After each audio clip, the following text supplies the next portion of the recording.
Kapin 20 ka mga panimalay sa Alabel, Sarangani ang nangaguba dihang mihapak ang kusog nga hangin sa lungsod Domingo sa gabi. Ani ang report ni Just Tony Humamil.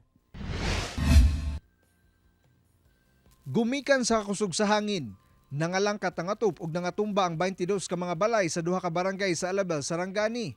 Sa report sa MDRRMO, 20 ka mga balay sa barangay Tukawal ang nangaguba ug duha sa barangay Dumulok nga pulos gama sa light materials. Mukabat sa 80 ka individual ang apektado.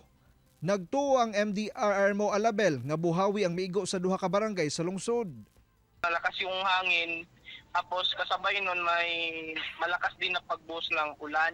Merong dalawang household doon sa barangay Dumulok.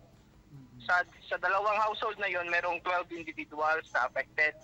Then yung isang barangay is Tukawal, merong 20 household. Sa 20 household na yon, merong 68 individuals na affected. Subay sa report sa Alabel Municipal Health Office, duha ang giing nasamdan sa barangay Tukawal human kuno naigo sa bubong sa balay nga napalid. Dali kining gitambalan o ganaan na sa maayong kahimtang. Natamaan sa ulo. And kumusta Pero na-rescue man. Binigyan ng first aid ng ating mga rescuer, tapos pina-follow up doon sa provincial hospital. Okay naman, hindi masyadong serious naman yung injury.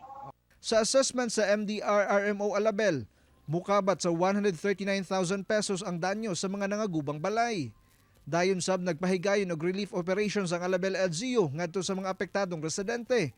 Kung diin, tag 25 kilos nga bugas o canned goods ang giapod-apod. Ako si Jess, Tony Humamil, para sa At Home with GMA Regional TV.